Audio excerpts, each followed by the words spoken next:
Hi, I'm Tom. I'm here in my own garden on November 7th, 2020, and I thought it would be interesting to do a series of garden tours here on the solstices, equinoxes, and cross-quarter days. The cross-quarter days being midway between an equinox and a solstice. So this is the fall cross-quarter day, which is where the tradition of Halloween or the Day of the Dead comes from. And in the Celtic tradition, this is considered the beginning of the annual cycle, or the beginning of the year. And I do have quite a bit of Celtic blood, so I thought, why not? So join me on my little tour and we'll see what's going on in the garden right now.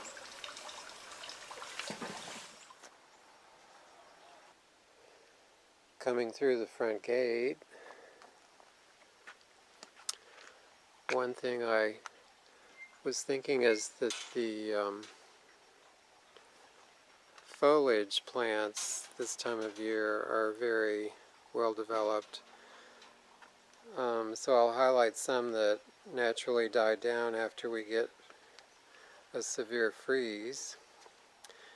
This is malanga, or xanthosoma. The root is commonly sold in grocery stores where there's particularly a large Latinx community. It's a popular root vegetable. And you can see it's quite a large plant. Over here is a fern. This is a native fern. I've tried many kinds of ferns, and this is really one of the best ones you can plant. You can't really go wrong with it. It just needs plenty of moisture, and these pots are on drip irrigation, so no worries there. Here's another native fern. This is the Venus hair fern. Similar to a maidenhair fern. Very delicate. This is pretty much evergreen, although it will die back if it gets really hot or really cold. And this is another fern that I really like. It's the bramble fern, which is native to tropical America, but it does return from the roots here. If you want a really tall, large fern, this is a really excellent one. It doesn't mind the heat.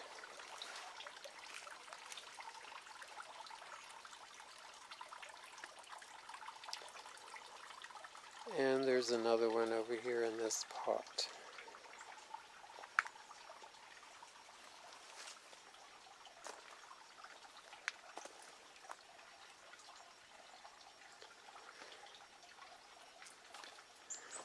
Okay, and heading down this way,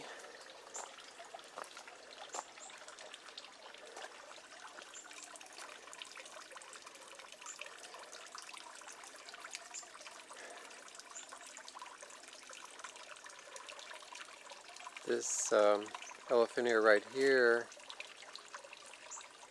is an alocasia, fairly new in the pot, so it hasn't filled out a great deal. Tropical thalia in the pond.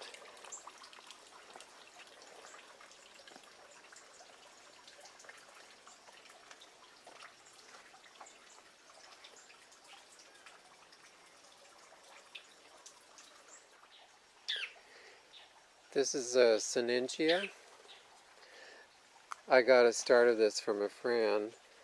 You can see these little bell-like flowers that the hummingbirds like.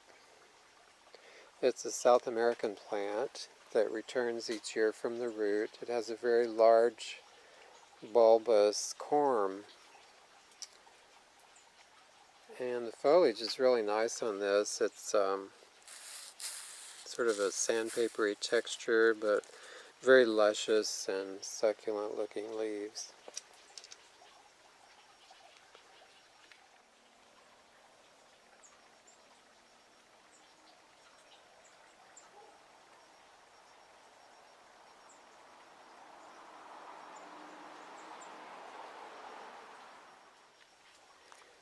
This is a new favorite plant of mine.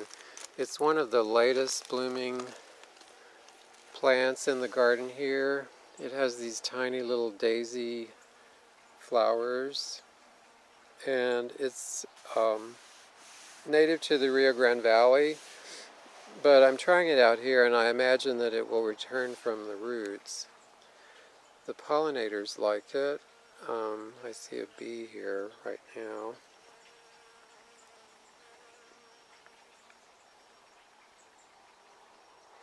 Anyway, other than the crucita, which I'll show you, this is one of the latest blooming things that you can plant.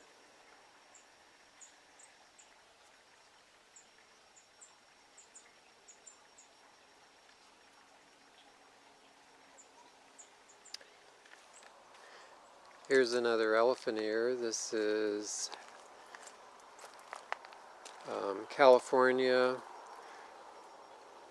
alocasia. It's actually a hybrid alocasia, and it has these wonderful purplish backsides on the leaves with the light green veins.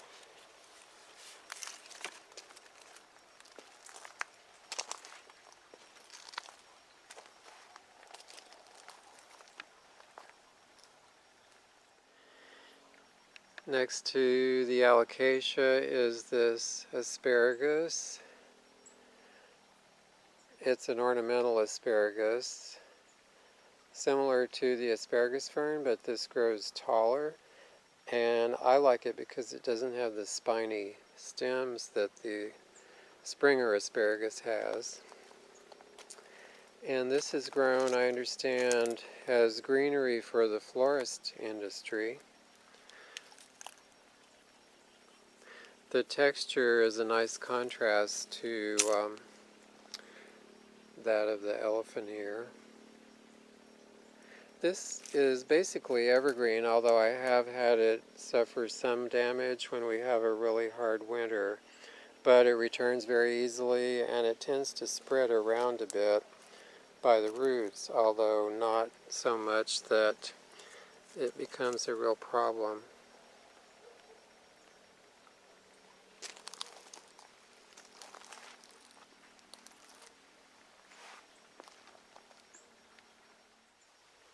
Here we have Mexican honeysuckle.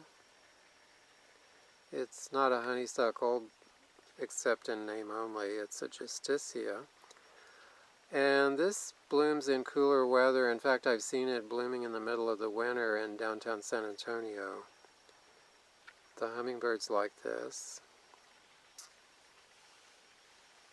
And I typically don't have it blooming here after really hard freezes, but right now it's showing some color. And next to it here we have a Lespedeza,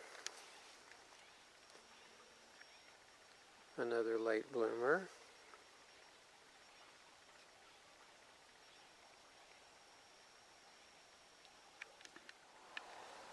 Look what I found in the olive tree. Alligator lizards.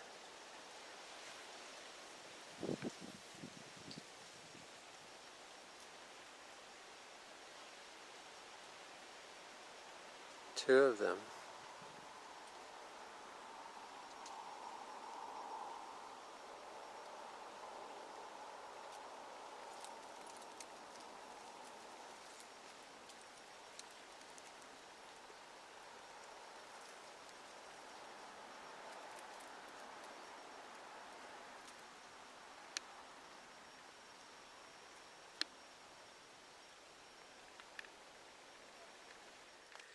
I would like to show you this Mediterranean fan palm that I'm getting ready to prune.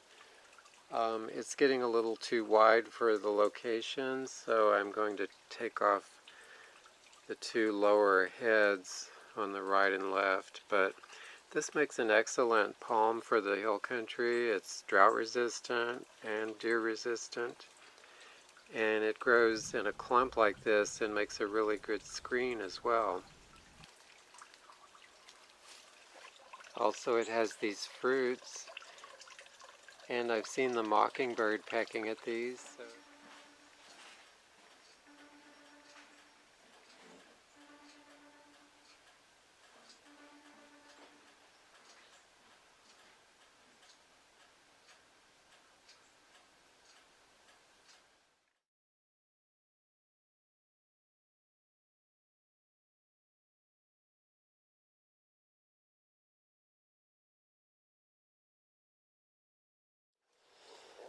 Here's an abutilon, also from the Rio Grande Valley, and it has these really interesting seed pods. I think these might be good in a dried arrangement. Very intricate. This one did have a flower yesterday. I'm not seeing any at the moment, but I can include a shot of what that looks like.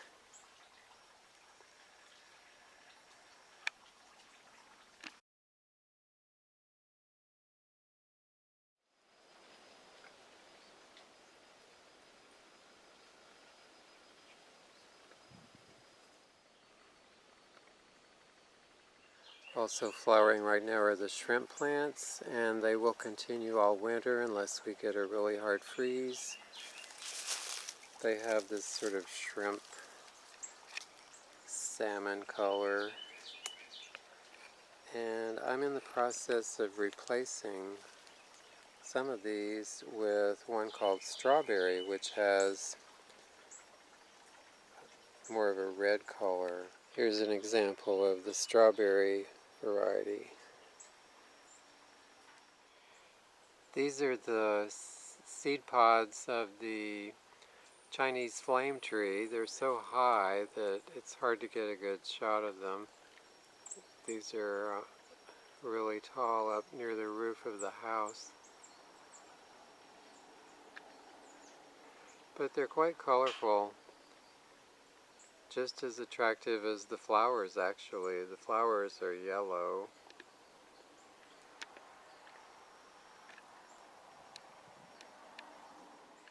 Here's a close-up view of the seed pods.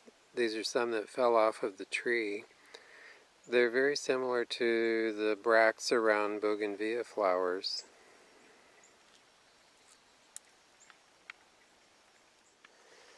Heading down this way.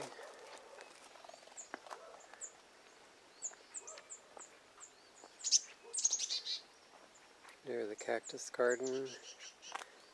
Here's another foliage plant for this time of year that's at its peak. This is the Basju banana, or the Japanese fiber banana. It doesn't have edible fruit, but it makes a nice statement.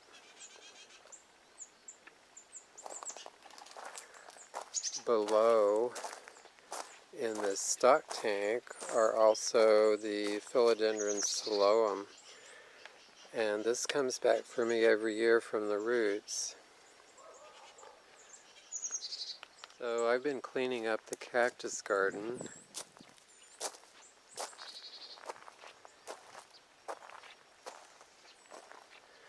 And there's something I'll share with you about that. Actually, what I have here are not just cacti, but what you could refer to as woody lilies, like the yuccas, agaves, and hesperallo. This is a Hesperallo funifera. This big one here.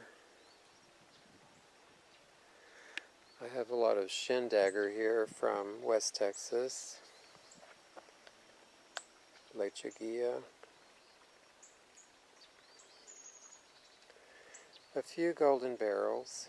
I used to have more of these, but we lost a few in a really hard winter when we had a lot of ice, but some did survive. This plant I love. This is an agave, a very non-dangerous agave that does well in a semi-shaded area. In fact, I think it prefers to be out of the full sun. This is the squid agave. I've had this particular clump for a while here, and normally agaves have sharp edges or points on the leaves, but these are quite harmless. I mean, if you really tried, you could maybe saw into your skin with this, but it's not something that's a big issue. Over here, if you need a ground cover for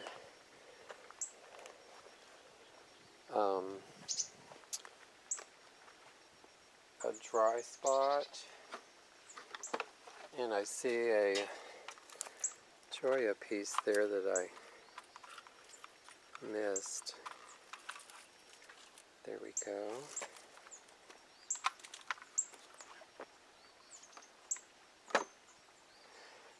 This is actually a bromeliad, but very sharp. You don't want to be walking through this. And it spreads. And it doesn't allow anything else to grow where it is. It's so thick. But hey, if you need a ground cover and you don't want to have to water it, this is great. It grows in sun, or as I have it here under a cedar tree. This is another bromeliad, xeric terrestrial bromeliad. Over there is an agave fallifera.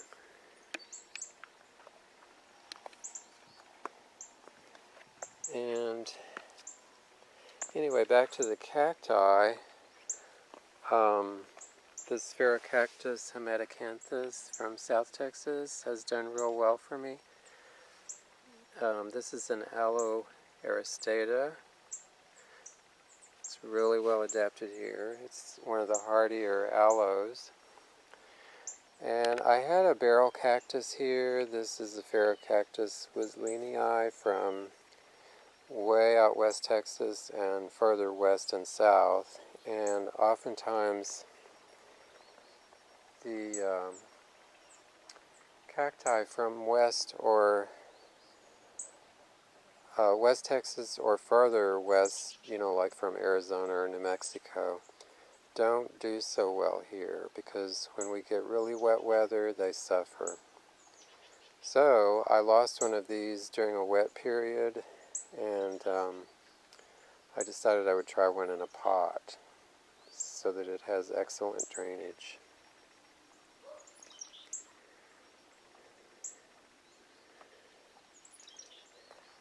Sapphire Skies yucca, and this is another terrestrial bromeliad here, Dickia. It's called Red Devil.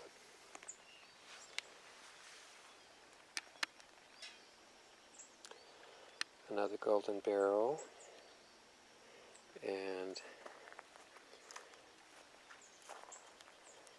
this barrel I love. This is Bisnagia.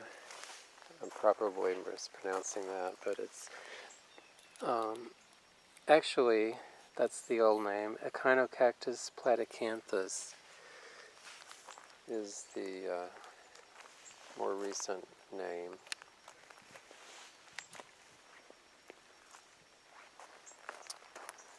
Names are always changing.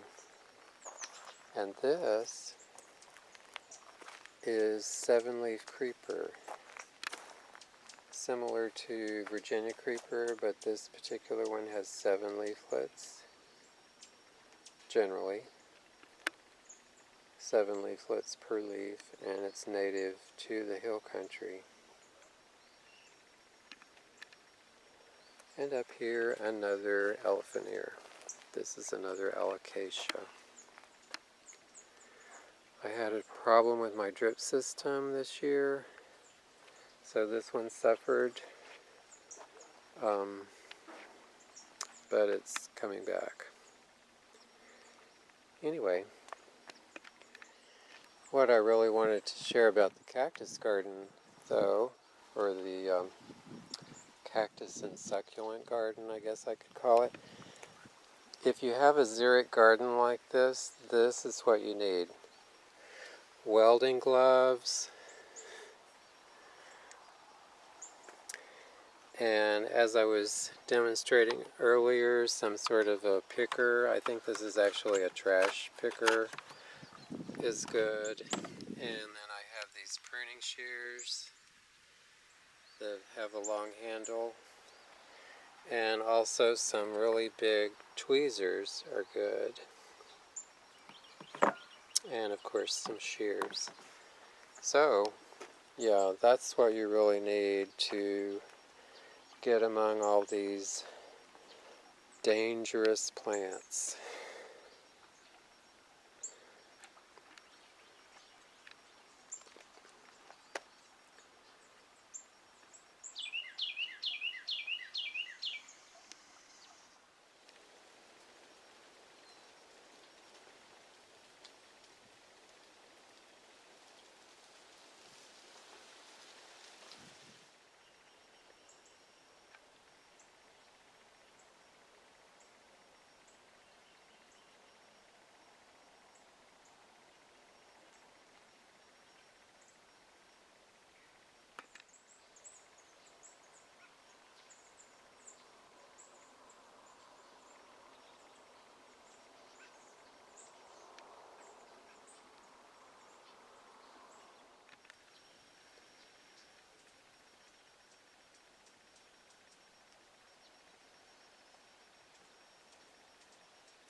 Here's a fairly new bed that I made for vegetables, basically for salad greens. It's in the style of a keyhole bed so that you can walk inside here. Forgive the drip irrigation line that I haven't put in yet. I need to add some compost to the soil here, even though this is a super duper expensive soil mix. I find that it doesn't have enough fertility. I need more compost. And I just threw some things in here very late in the season, like the cucumbers. Here we have a little cucumber. This is the punicura cucumber. And the cucumbers did not like a few cold nights that we had. It got down into the 30s, although it hasn't frozen yet. We haven't had a freeze. The rock squirrels are eating the sweet potato. They love that. And they eat tomato plants, so I had to put cages around the tomato plants. There's a little tomato. But I wanted to show you this plant. This is Brazilian spinach. And I've been real pleased with that. I've been experimenting with certain hot weather greens. And these are quite good. They're very crisp and succulent. You don't want to eat them constantly because they do have, like regular spinach, they do have a high oxalic acid content. And it is a tropical, so I will have to take these in for the winter into the greenhouse. Here's a radish. This is rat-tail radish, and it has these long seed pods that you eat rather than the root. And they have a flavor very similar to radishes. I like them.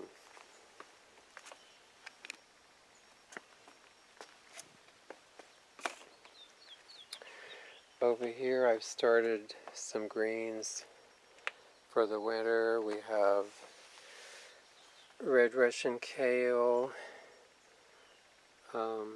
Actually, this is broccoli here. Red Russian kale. Turnips. This is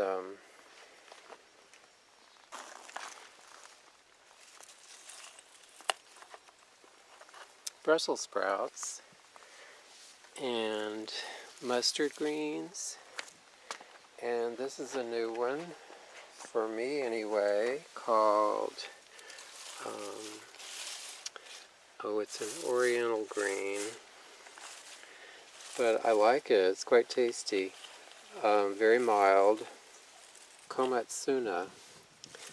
And supposedly it grows all winter and summer.